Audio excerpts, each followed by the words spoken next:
आज दिनांक 8 अक्टूबर 2020, कार्यपत्रक नंबर 5, विषय हिंदी और अध्याय का नाम है दादी माँ, जिसके लेखक हैं शिव प्रसाद सिंह जी। इसके बारे में हम पहले भी पढ़ चुके हैं पिछले कार्यपत्रक में। अब आगे पढ़ना शुरू करते हैं। प्यारे बच्चों, इस बार जो पाठ हम पढ़ने जा रहे हैं उसका नाम है दादी माँ। नाम से ही आप समझ गए होंगे कि लेखक अपनी दादी को याद करते हुए लिखते हैं कि उनकी दादी किस प्रकार सबका ख्याल रखती थी। आइए जाने लेखक क्या कहते हैं और पूछे गए प्रश्नों के उत्तर भी दीजिए। दादी माँ को गांव की 50 किस्म की दवाओं के नाम याद थे। गांव में कोई बीमार होता, उसके पास पहुंचती और वहां भी वही काम, हाथ छूना, माथा छूना, पेट छूना, फिर भूत से लेकर मलेरिया, सरसाम। सरसाम होता है बेटा एक तरह का बुखार जो कपकपी के साथ चढ़ता है, निमोनिया तक का अनुमान विश्वास के साथ सुनाती, यानी कि वो छू कर ही बता देती कि उन्हें कौन सी बीमारी हुई है। महामारी के दिनों में रोज सवेरे उठकर स्नान के बाद लवंग यानी कि लौंग और गुड़ मिश्रित जलधार, गुगल और धूप, मतलब इनसे वो जो है सफाई करती। सफाई कोई उनसे सीख ले।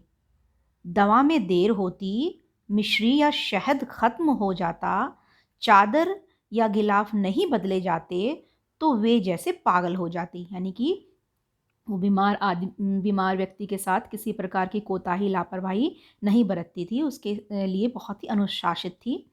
बुखार तो मुझे अब भी आता है, नौकर पानी दे जाता है, मेस महाराज अपने मन से पकाकर खिचड़ी या साबू, डॉक्टर साहब आकर नाड़ी देख जाते हैं और कुनैन मिक्सचर के तीखेपन के डर से बुखार भाग भी जाता है। पर न जाने क्यों ऐसे बुखार को बुलाने का जी नहीं होता। ये बेटा चैप्टर था हमारा, पैराग्राफ था। अब आगे हम प्रश्न उत्तर पढ़ते हैं। ये प्रश्न उत्तर मैंने आपकी सुविधा के लिए यहाँ पर हल कर रखे हैं। पहला प्रश्न है कि गांव में कोई बीमार होता तो दादी माँ उसके पास पहुंचकर क्या करती थी।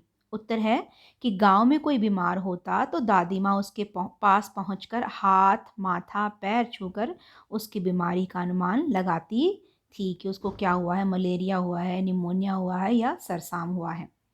ठीक है। अगला प्रश्न है, महामारी के दिनों में दादी माँ क्या किया करती थी।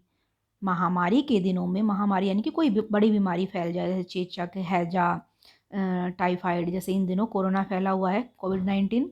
महामारी के दिनों में दादी माँ रोज सवेरे उठकर लवंग और गुड़ मिश्रित जलधार, गुगल और धूप से साफ सफाई किया करती थी।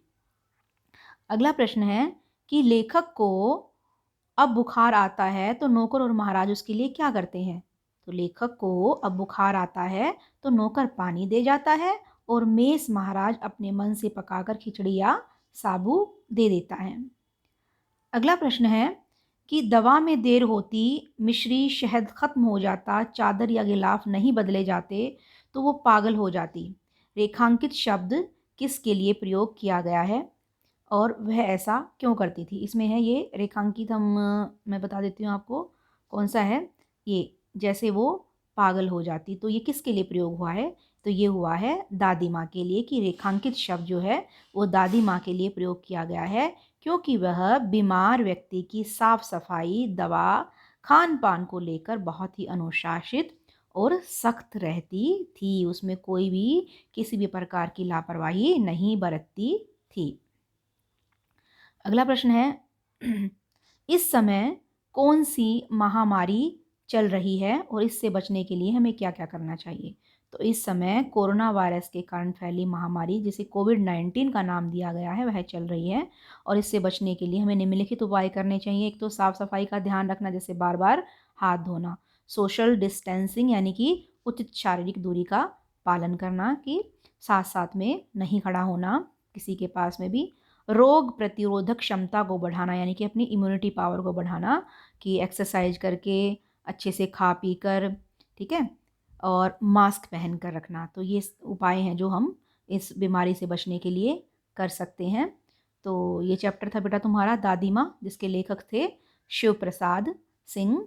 ये भी एक तरह से संस्मरण है जिसमें लेखक जो हैं अपनी दादी माँ को याद कर रहे हैं, अपने बचपन को याद कर रहे हैं। आशा करती हूँ आपको समझ में आ गया होगा, और नहीं आया हो तो आप दोबारा से इस वीडियो को देख सकते हैं। धन्यवाद।